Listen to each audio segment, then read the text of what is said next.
Halo, apa kabar? Kita bertemu lagi di mata kuliah Mekanika Fluida 2, di mana untuk pertemuan kali ini saya akan memberikan tugas kepada Anda dari materi sebelumnya tentang pancaran yang menghantam bidang diam ataupun bidang bergerak.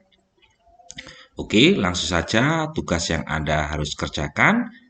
Yang pertama adalah sebuah pipa bergaris tengah 15 mm memancarkan air dari sumber air dengan tinggi permukaannya 30 meter di atas sumbu pipa itu. Untuk nilai koefisien pengalirannya besarnya adalah 0,97. Pancaran air itu menghantam sudu seperti terlihat pada gambar di bawah. Jadi di sini kecepatan awalnya pancaran menumbuk, kemudian karena bentuk sudunya melengkung seperti ini, maka dia dibelokkan dan kecepatan keluarnya adalah berbalik arah dari kecepatan awalnya. Sudu berada dalam keadaan diam dan air meluncur pada plat sudu secara tangensial, kemudian membelok 165 derajat. Yang ditanyakan di sini, hitunglah gaya pada sudu pada arah pancaran.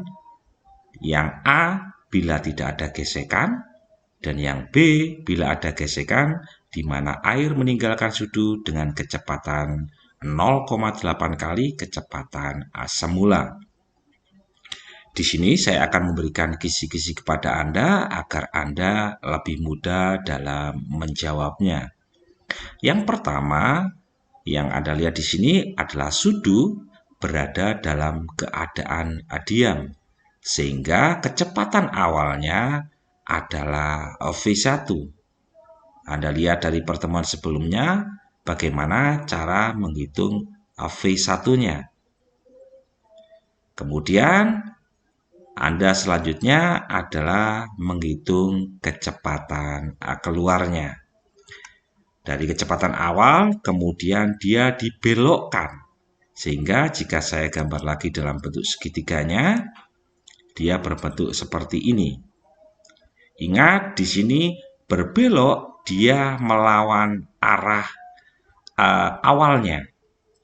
Sehingga jika kita hitung kecepatan yang sama atau kecepatan horizontalnya untuk aliran keluar, itu sama dengan UX-nya.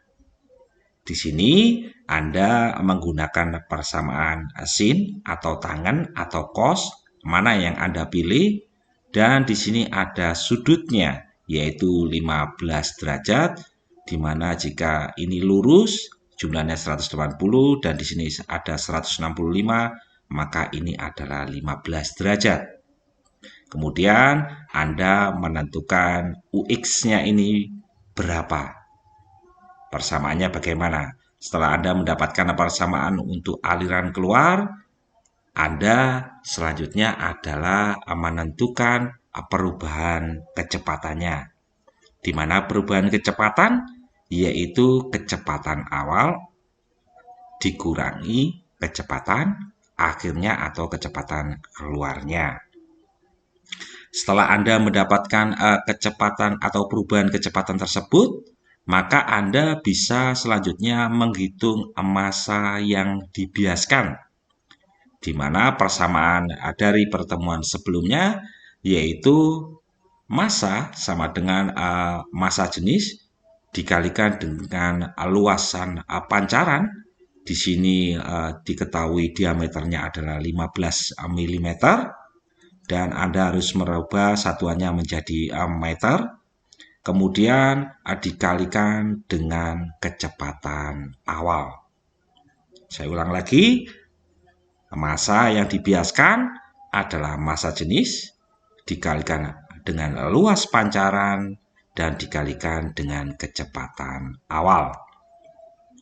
Setelah Anda mendapatkan massanya, Anda bisa masuk ke dalam soal yang ditanyakan, yaitu gaya.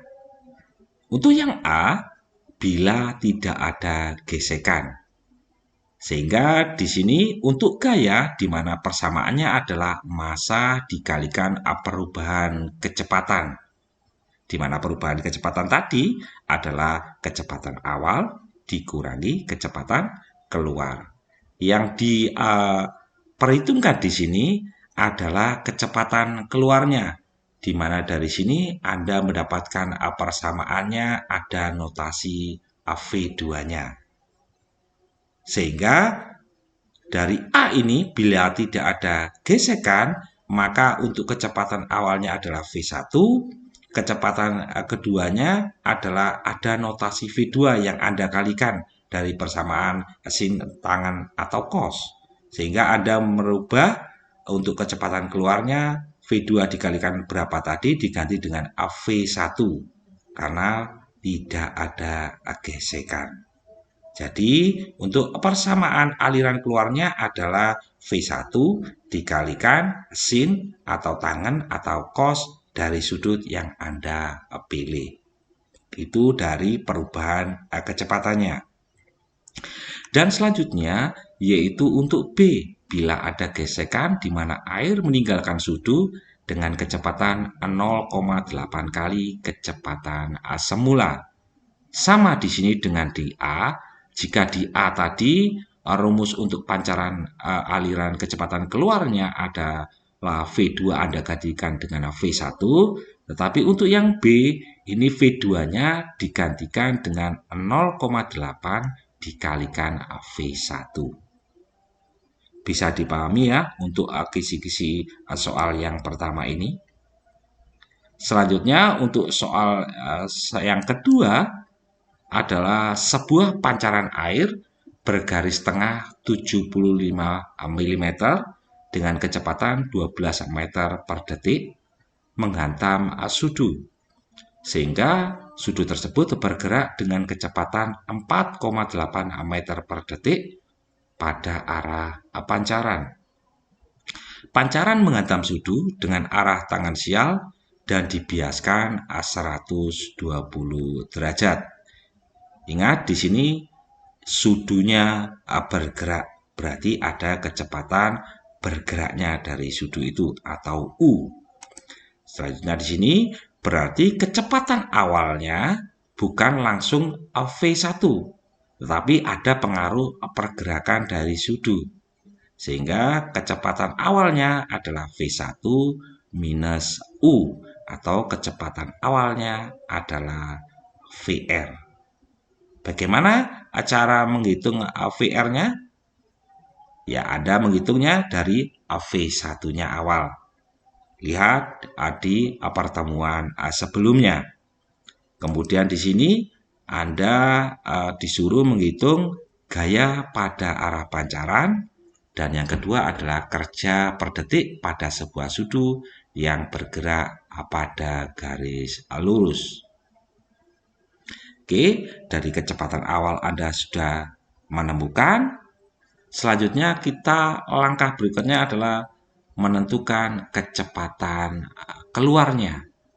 Di mana karena kecepatan awalnya adalah VR, maka sudut tersebut bergerak, maka kecepatan yang dimiring sini adalah VR juga. Tetapi ingat, arahnya sama-sama berlawanan dari arah pancaran awal. Sehingga jika Anda ditanyakan pada kecepatan atau garis yang sama pada arah horizontal, maka kecepatan keluar Anda disuruh menghitung UX-nya. Sama di sini ada garis di samping, ada garis miring yang nilainya VR, ada sudut 60 karena di sini 120. Oke. Sehingga Anda tinggal memilih dari persamaan sin, tangen, atau cos. Oke, di sini Anda sudah bisa menentukan atau menemukan untuk kecepatan aliran keluarnya. Setelah Anda menemukan kecepatan awal dan kecepatan keluarnya, maka Anda selanjutnya bisa menentukan perubahan kecepatan. Setelah menemukan perubahan kecepatan tersebut, yaitu dari kecepatan awal dikurangi kecepatan keluar, maka Anda bisa menentukan massa yang dibiaskan, di mana persamaannya sama dengan soal sebelumnya. Untuk massa adalah massa jenis dikalikan luas pancaran. Ingat, di sini diameternya dalam satuan milimeter, Anda harus merubah dalam satuan meter, kemudian dikalikan dengan kecepatan awalnya. Setelah Anda menemukan massa yang dibiaskan, maka Anda bisa menjawab soal yang ditanyakan, yaitu gaya pada arah pancaran. Berarti gaya adalah massa dikalikan dengan perubahan kecepatan. Oke ya, selanjutnya yang B, kerja per detik pada sebuah sudu yang bergerak pada garis lurus. Di mana kerja persamaannya adalah gaya dikalikan kecepatan. Tetapi di sini soalnya adalah sudu yang bergerak, berarti dikalikan dengan kecepatan bergeraknya. Ini adalah kecepatan bergeraknya. Oke ya, semoga Anda paham kisi-kisi yang saya berikan ini. Saya tunggu jawaban Anda. Terima kasih telah mengikuti materi saya. Tetap jaga kesehatan, tetap semangat, dan sampai jumpa di pertemuan selanjutnya.